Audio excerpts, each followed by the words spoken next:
Assalamualaikum warahmatullahi wabarakatuh.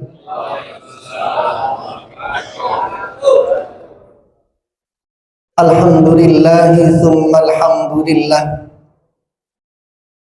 Alhamdulillahi rabbil alamin. Wassalatu wassalamu ala ashrafil anbiya'i wal mursalin. Sayyidina wa maulana Muhammadin wa ala alihi wa sahbihi ajma'in, amma ba'du.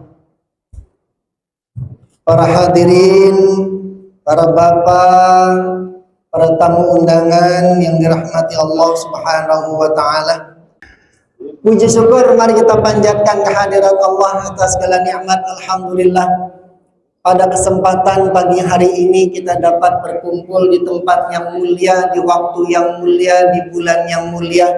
Semoga kelak kita dimuliakan oleh yang maha mulia. Amin ya rabbal. Salawat teriring salam semoga tetap tercurah limpahkan kepada Nabi besar Muhammad sallallahu alaihi wa alihi wasallam. Hadirin jamaah yang dirahmati Allah, saya berasa kayak masuk kandang macan. Di depan saya macan semua, saya doang yang kucing.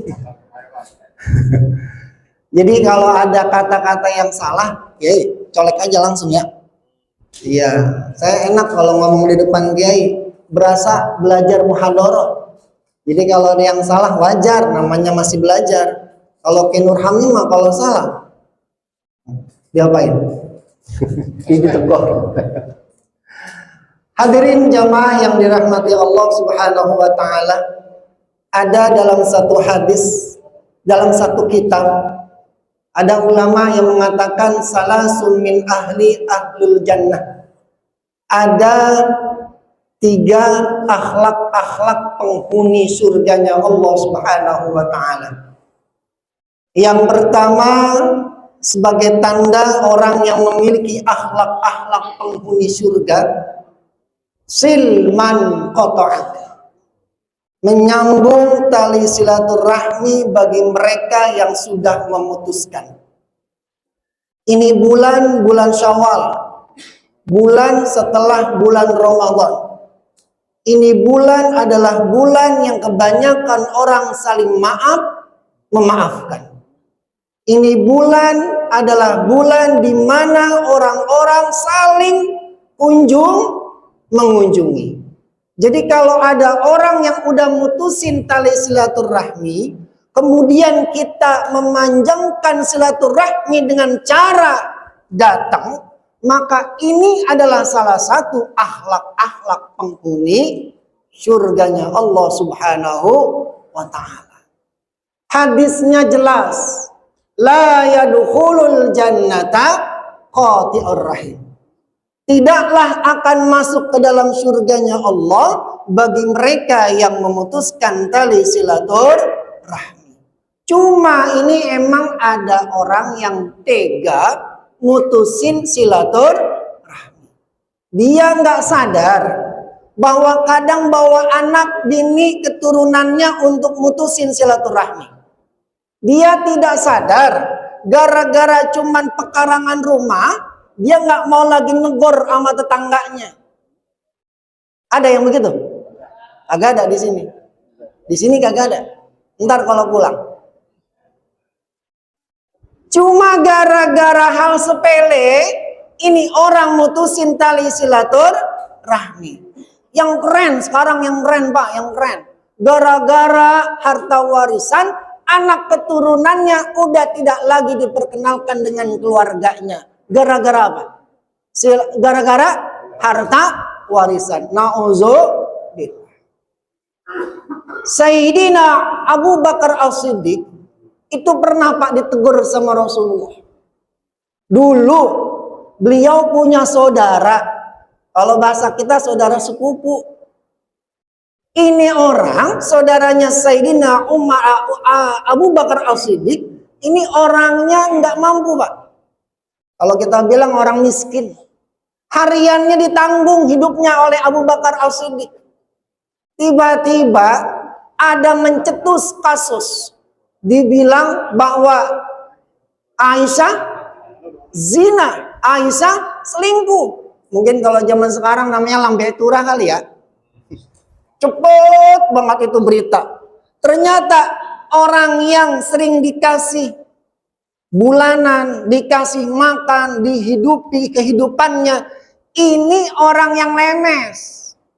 Orang yang lemes, ngomong kemana-mana kalau Aisyah juga termasuk orang yang selingkuh. Wajar nggak Pak kalau orang gedeg? Wajar nggak? Sekelas Abu Bakar gedeg. Tahu gedeg kan ya? Tahu gedeg? Oh, yang biasa buat takbiran. Oh, itu bedug. Oh, budeg. Budeg malah makanan Jogja ya. Abu Bakar setelah mendengar bahwa orang yang ngomong lambe turah ternyata orang yang dia kasihi setiap hari, setiap bulannya, kecewa Pak. Apa dia bilang? Demi Allah, saya nggak akan lagi memberikan nafkah kepada orang ini, saudara saya. Tiba-tiba ditegur sama Rasulullah. Abu Bakar, emang ente nggak mau disayang Allah? Emang ente nggak mau dicintai Allah? Emang ente nggak mau masuk surganya Allah? Tibang begitu doang, maafin, sambung silaturahmi.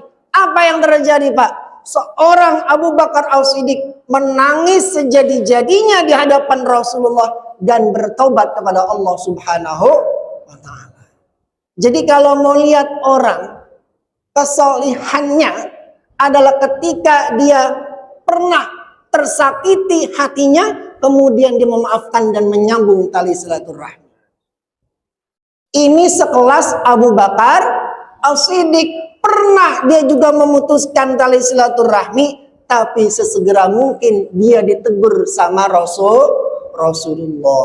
Jadi kalau ada orang yang negur kita, bersyukur kepada Allah kalau Allah masih sayang sama kita. Jangan sampai ya Allah gara-gara harta warisan anak kita kagak kenalin sama mamangnya. Jangan sampai gara-gara warisan keturunan kita udah kagak mau main ke rumah engkongnya. Ada di sini begitu? Di sini mah kagak. Banyak Pak. Cuma gara-gara harta warisan yang merasa dia belum adil menerimanya. Dia merasa terzolimi oleh keluarganya. Dia putusin tali silaturahmi. Anak balita yang nggak ngerti. Anak yang masih kelas 5 SD yang nggak paham tentang harta waris. Diajak kemana? Ke neraka sama siapa? Babanya.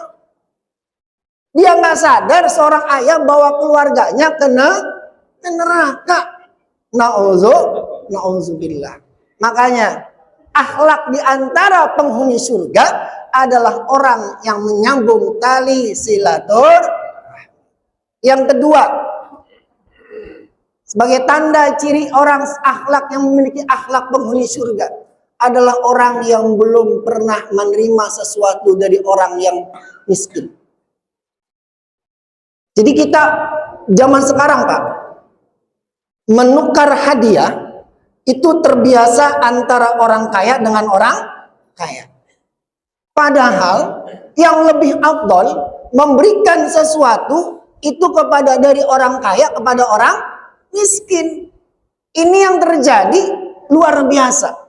Makanya kita zaman sekarang, apalagi kemarin pada bulan suci Ramadan, orang Pak dalam bulan suci Ramadan itu luar biasa ketika dia mengeluarkan uang infak sedekah ketika datang bulan suci Ramadan. Yang udah pernah umroh itu, kalau kita umroh di Mekah dan Madinah itu yang namanya target apa sih, calo orang kalau mau ke masjid ketika saat berbuka puasa itu rebutan Mak, rebutan. Kenapa? Dia kepengen makanan yang dia punya dimakan sama orang yang berpuasa. Karena dia tahu orang yang berpuasa ketika diberikan makanan itu pahalanya luar biasa. Nah terus akhirnya terjadilah sebuah sesuatu yang sangat-sangat indah di hadapan masyarakat. Jadi akhlak daripada penghuni surga diantaranya yang kedua adalah memberikan sesuatu kepada orang yang belum pernah memberikan kepada kita, yaitu orang miskin. Jangan orang kaya ngasih parcel kepada orang kaya. Kan yang udah begitu ya. Dibikin dah status. Terima kasih Bapak atas hidangannya. Terima kasih Bapak atas atau ada parcelnya. Yang orang miskin ngelihat enak banget ya. Kata yang orang kaya, makanya lu jadi jangan jadi orang miskin. Bapak dan Ibu yang saya hormati. Yang ketiga, ulama mengajarkan 3 akhlak penghuni surga, yakni al-afu liman zalamahu, memberikan maaf kepada orang yang pernah menyakiti diri kita. Berat Pak? Berat nggak? Berat nggak Pak? Woi, berat nggak? Orang pernah nyakitin kita maafin segitunya bisa nggak? Cuy, Pak, bisa kagak? Bener-bener nih. Bisa. Potongan jamaah sini mah insya Allah. Bisa. Misalnya bisa. Pak, kita pernah disakitin orang. Kita maafin sebelum dia minta maaf. Itu adalah tanda akhlak penghuni surga, Pak. Ini emang berat, Pak. Berat. Tapi kalau kita mampu, ini sebagai tanda akhlak penghuni surga. Umar bin Khattab, Pak, Umar bin Khattab yang terkenal, bukan Umar bin Khattab, Umar bin Abdul Aziz yang terkenal dengan sebuah khalifah yang sangat luar biasa ketegasannya. Dia mati diracun, Pak. Mati karena diracun. Karena memang banyak orang yang gak suka sama dia. Tuh tadi kayak udah ngomong. Banyak orang yang tidak suka dengan kebijakannya. Perutnya luar biasa. Mabtun, penyakit yang perut yang gak berkesembuhan. Akhirnya ketahuan kalau beliau diracun. Yang racun juga ketahuan orangnya siapa. Dipanggil. Tong, bener lu yang ngeracun gua? Iya Pak. Emang apa motifnya? Saya disuruh. Sama siapa? Ada dah. Dibayar berapa? 100 dinar. Apalagi janjinya? Saya dimerdekain. Mana uangnya? 100 dinar, lu gue merdekain, sekarang pergi jauh-jauh dari sini, kamu saya maafkan.